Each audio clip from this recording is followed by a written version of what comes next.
बिस्मिल्लाहिर्रहमानिर्रहीम, अस्सलाम वालेकुम। दो बड़ी खबरें सर्कुलेट कर रही हैं, लेकिन अगर आप गौर से देखें तो ये सिर्फ खबरें नहीं है, पूरे सिस्टम की एक तस्वीर है। एक तरफ इमरान खान की बहनें हैं और दूसरी तरफ पार्टी की सो कॉल्ड आजाद क़यादत, दोनों आमने सामने हैं। दूसरी तरफ 125 फॉरेन कंपनीज क्वाइटली पाकिस्तान छोड़कर जा चुकी हैं। सवाल यह है कि क्या ये दो अलग अलग वाकयात हैं या एक ही तस्वीर के दो रुख हैं? आज इसको थोड़ा सा डिस्कस करते हैं, बगैर घुमाए फिराए सीधा फिगर आउट करते हैं कि अलीमा खान पीटीआई क़यादत के अगेंस्ट कैसे खड़ी हो गई और इसके पीछे असल कहानी क्या है। देखिए, ये सुनने में आया कि अलीमा खान ने पार्टी रहनुमाओं को इमरान खान की सेहत पर बात करने से रोक दिया है, क्योंकि पार्टी की आदत इमरान खान की सेहत पर संजीदा एफर्ट कम और पॉलिटिक्स ज्यादा करती नजर आ रही है। इमरान खान के नाम पर इलेक्शन जीतने के बाद अपने मफादात की प्रायोरिटीज के आगे इमरान खान की सेहत को बुरी तरह नजरअंदाज किया जा रहा है।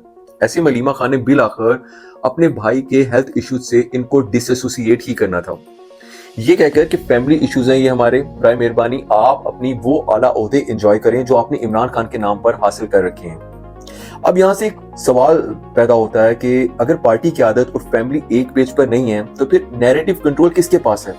क्योंकि एक बात आप अच्छे से जान लें कि सियासत में सबसे बड़ी ताकत नैरेटिव कंट्रोल की होती है, और इमरान खान की सेहत जो कि पार्टी के अंदर के लोग अपनी सियासत की बका के लिए इसको इस्तेमाल कर रहे हैं, उनको पॉइंट आउट करना बहुत जरूरी है, क्योंकि ये वही लोग हैं जो या तो खामोश नजर आएंगे या जब इनसे बात करो तो इमरान खान की सेहत के हवाले से बड़ी रस्मी सी एक तशवीश और बड़ा सैडनेस शो करेंगे, लेकिन प्रैक्टिकल पार्टिसिपेशन इनकी तरफ से जीरो है। और ये वही लोग हैं जो इमरान खान की सेहत के हवाले से मुकम्मल कंट्रोल चाहते हैं। अगर बाहर बैठे रहनुमा इमरान खान की सेहत पर बयान दे रहे हैं और फैमिली कह रही है कि रुक जाएं, तो या तो ये कम्युनिकेशन गैप है या ट्रस्ट डेफिसिट, और इतने सेंसिटिव इशू में ट्रस्ट डेफिसिट खतरनाक हो सकता है। अब बड़ा सवाल यह है कि एक तरफ तो इमरान खान जेल में आइसोलेटेड है, बाहर लीडरशिप फ्रेगमेंटेड है। इस सूरत में क्या आपको लगता है कि ये लोग संजीदा हैं? इमरान खान की रिहाई को लेकर कोई संजीदगी आपने इनमें नोट की है? मैं इल्जाम नहीं लगा रहा, मैं सवाल पूछ रहा हूँ। अगर पार्टी के अंदर क्लैरिटी नहीं होगी तो रिहाई के लिए स्ट्रेटेजी कैसे क्लियर होगी? अगर अंदरूनी इख्तिलाफात हैं तो मुखालफिन को फायदा कौन दे रहा है? और यहाँ एक और सेंसिटिव सवाल है कि कुछ लोग आखिर कब तक इमरान खान के नाम पर अपनी पॉलिटिक्स सिक्योर करते रहेंगे? ये बात भी एक प्रीटी एविडेंट है कि इमरान खान से चीटिंग में तो इस कौम ने जहांगीर तरीन, परवेज खटक, असद उमर, फवाद चौधरी की सियासत को ऐसे दफन किया, या तो वो अब नजर ही नहीं आते, और अगर कोई कभी नजर आ भी जाए तो पॉलिटिकल ऑर्फन की तरह काबिल तर्स हालत में नजर आता है। लेकिन एक बात तो साफ है कि अवाम जज्बात से चलती है, लेकिन पावर स्ट्रक्चर लॉजिक से चलता है, और अगर पार्टी के अंदर यूनिटी नहीं होगी तो बाहर स्टेबिलिटी कैसे आएगी? ये बात तल्ख भी है और हकीकत भी है। अब आते हैं दूसरी खबर पर। SECP के मुताबिक जनवरी 2026 तक 125 फॉरेन कंपनीज पाकिस्तान छोड़कर जा चुकी हैं। कराची, लाहौर, इस्लामाबाद में इनके ऑफिसेज बंद हो चुके हैं। ये कोई छोटी खबर नहीं है, ये मेरे और आपके जैसे करोड़ों पाकिस्तानियों के लिए एक लम्हा फिक्रिया है, जिनका ओढ़ना बछोना इस मुल्क में है, क्योंकि हम इस मुल्क के रियल स्टेक होल्डर्स हैं, जो अपने इस वतनी अजीज को उन दिहाड़ी बाजों के हाथों लुटता देख रही हैं जो आला तरीन ओहदों पर बदकिस्मती से फाइज हैं। आपको मालूम है कि मल्टीनेशनल कंपनीज कब किसी मुल्क में अपना बिजनेस वाइंड अप करती हैं?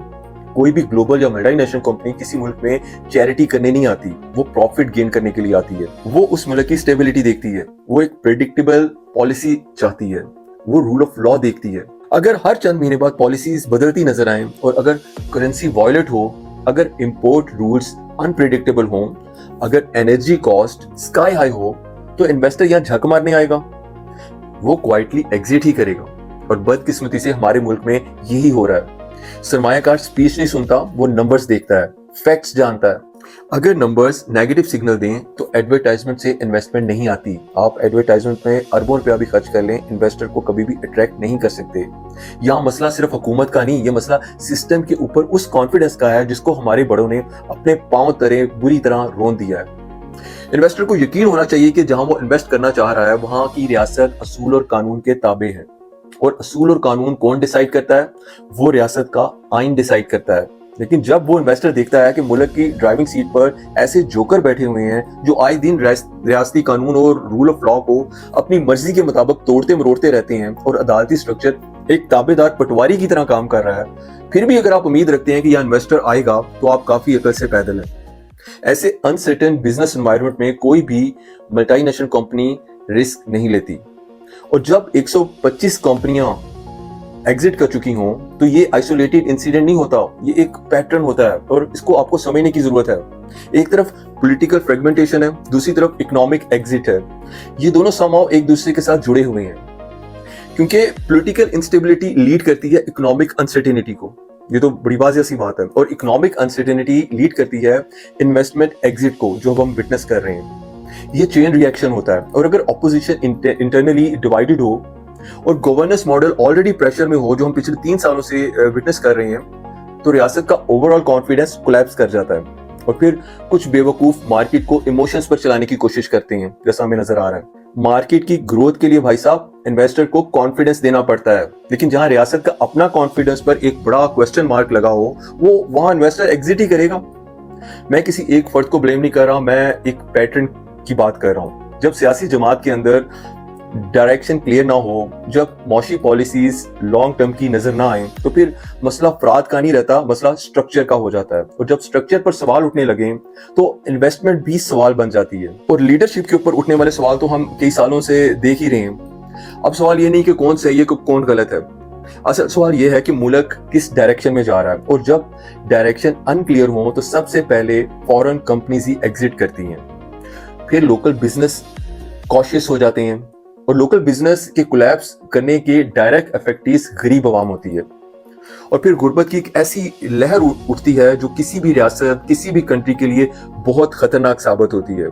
सो आज की जो सिचुएशन है वो एक अलार्म बेल है हमारे लिए, ये हम सबको सोचना होगा। इंशाल्लाह आपसे फिर बात होगी, तब तक के लिए फी मान अल्लाह।